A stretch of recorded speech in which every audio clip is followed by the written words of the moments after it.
Hey guys, welcome back to Bullhornbeach.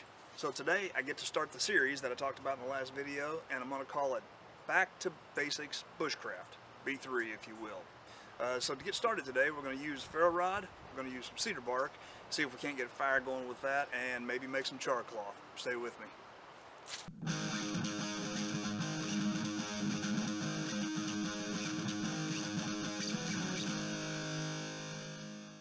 Okay, so the first thing we need to do is we need to get some cedar bark. What I've got here is I've got several cedar posts. When we cleared our land for the house up on the north end, I kept a lot of the cedars and made posts out of them. You see this lean-to I'm standing under. We used to have a horse. This was her winter shelter, but unfortunately she passed away. We do have some cedar posts helping to support this, so I've been putting them to use. These are some extras that I haven't used yet. And so what I'm going to do here is I'm just going to start getting some of this bark. You can see it's dead and dry. I'm going to get a good handful of this stuff going. We'll take it over to the campsite and get it processed down. Okay, one other thing we're going to need a lot of is lots of small stuff, because once we get this flame going, we want to be able to keep it going. So what I'm going to do is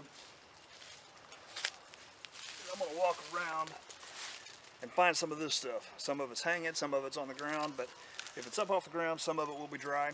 So I'm going to find a bunch of small stuff, get this down to the campsite. Okay guys, so with any fire it's all about preparation. So I've gathered up several of pieces like this that I'm going to start processing down into smaller pieces. Again, this is more about me learning at the same time I'm showing you.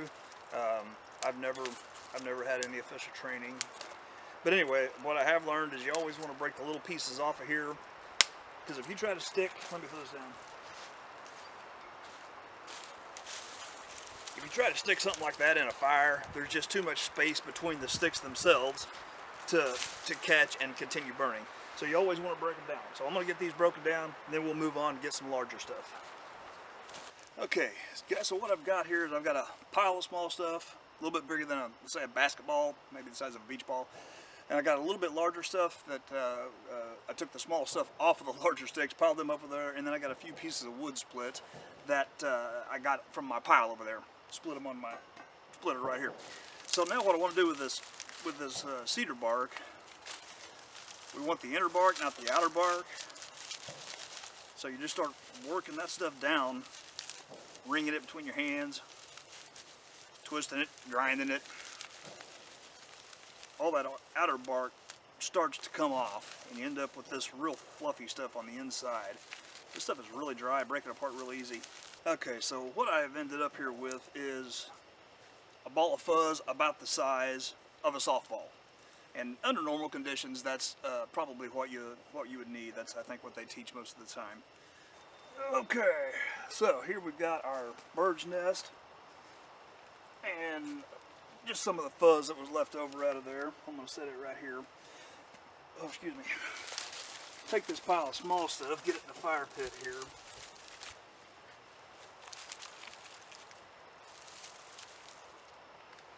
Okay, so what we've got is our bird nest on the inside, some of the small stuff on top of that. We'll hit it with a ferro rod, see if we can get it to light up.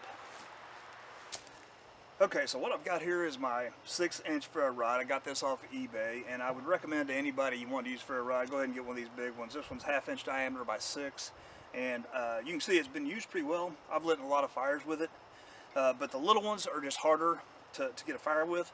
The bigger ones give you much more material when you scrape it. So that's what I would recommend to anybody wanting to do it with a ferro rod. On one of my other videos, a couple of guys had mentioned that using a knife on here, what they say they prefer to do is pull the rod against the knife, and that works as well too. Their concern was having a sharp object in motion, and they're right. That's always dangerous. There's nothing wrong with pulling the rod.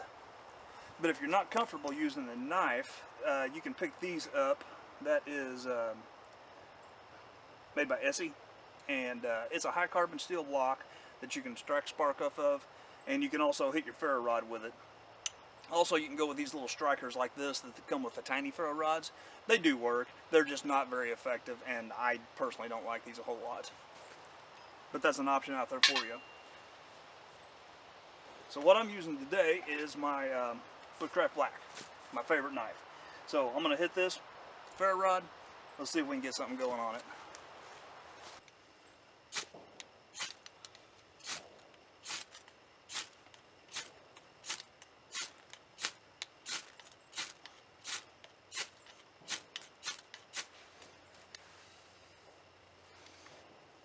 may not have it processed enough.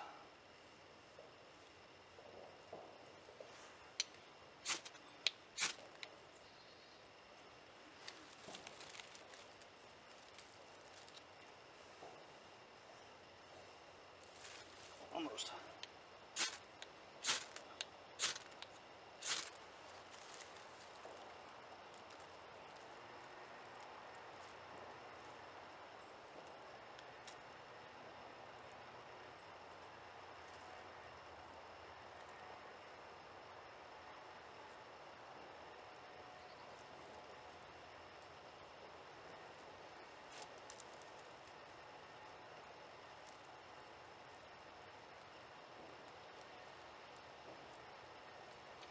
Trying to hold it over the fire so the heat goes up.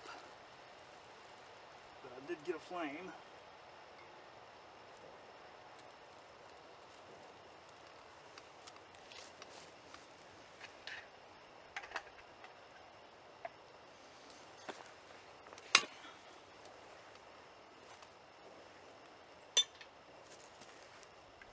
Get my chair out of the way, get some air in there.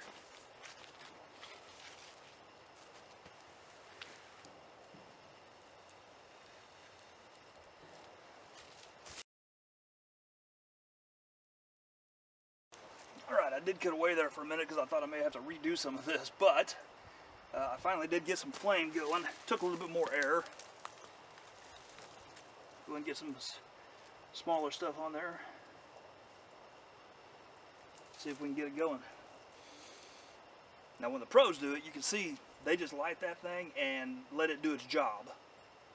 A hacker like me does it, you gotta get your face down in there and get some smoke in there, in your face. Alright, so once some of these flames get to where they're licking these top sticks, you can start putting some bigger stuff on there.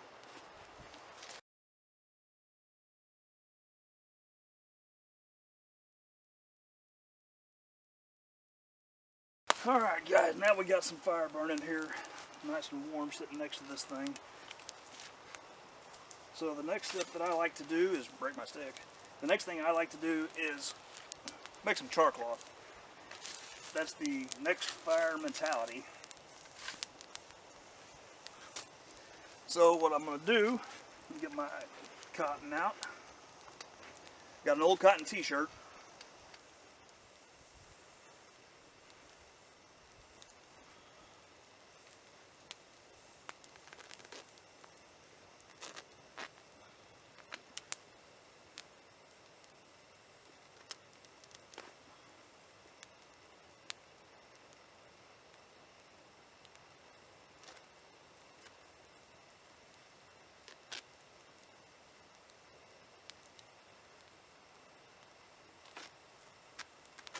Time to sharpen the knife.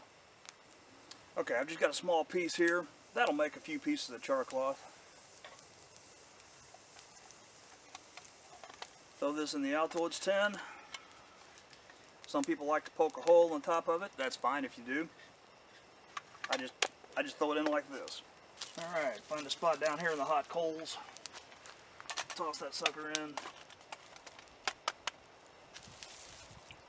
Let it start cooking that cotton.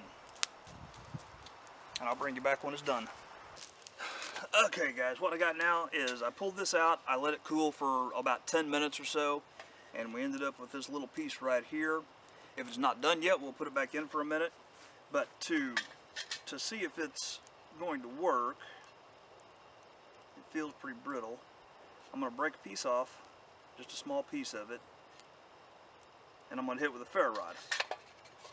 If it works with that, then we know it's good to go. If it doesn't blow off in the wind here. So let's see what we got.